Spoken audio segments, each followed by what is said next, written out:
শৌচাগারের আগে, শৌচাগারের পরে। শৌচাগার মানে কি আমরা পেশাব পায়খানা করি, তো আমার আগে কি হাত ধুই না, পেশাব পায়খানা করার পরে।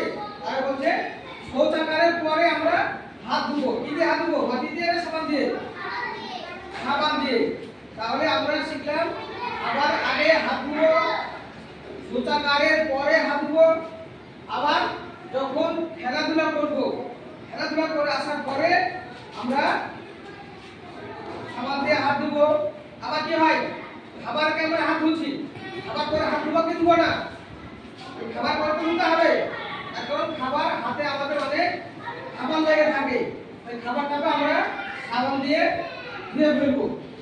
আর কি করবো, আর যখনই মনে হবে, এবার আমি এখানে খেলছি, যখনই মনে হবে যে আমার হাতে হাতে কোনো নোংরা লেগে গেছে, তখনই আমরা সাবান দিয়ে হাতটা ধুয়ে নেব। মনে থাকবে? আমরা সাবান দিয়ে হাত ধুবো কখন?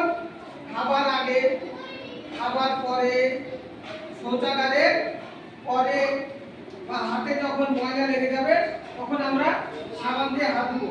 এই সাবান দিয়ে হাত ধোয়ার আমাদের কটা ধাপ আছে? 5টি ধাপ আছে।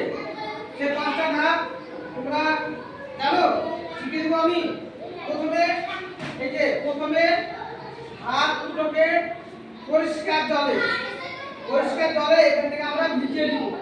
ভিজিয়ে নিয়ে হাতে সাবান বা স্যানিটাইজার বা লিকুইড হ্যান্ড ওয়াশ এগুলো আমরা হাতে নিয়ে নেবো। দিয়ে প্রথমে কি করবো, আলু বড় পানি ঘুষবো। ঠিক আছে? আলু বড় ঘুষবো, তারপর মুট করবো। এই মুটে এরকম করবো, আবার এই মুট পাঁচবারে এরকম করবো, আবার আঙুলে এরকম করবো, এরকম করবো আঙুলে। মনে থাকে? আর আমাদের বেশি নোংরা ঢোকে এই যে তোমাদের নখ আছে, এই নখের ভিতরে আমাদের বেশি ময়লা ঢুকে যায়।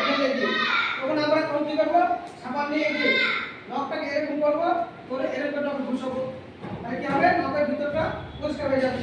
আবার এই হাত, 2 হাত, এই আবার সাবান দিয়ে এইভাবে 2 হাতকে ভালো করে এখান থেকে ধুয়ে পরিষ্কার জলে আবার হাতটা ধুয়ে নেব। এইভাবে আমরা হাত ধুবো। মনে থাকবে? খাবার আগে, খাবার পরে, শৌচাগারের পরে, আর খেলাধুলা করার পর যদি আমাদের হাতে নোংরা লেগে যায় তো সাবান দিয়ে আমরা হাতটা ধুবো। মনে থাকবে? সবাই মনে থাকবে তো? পারবে সব?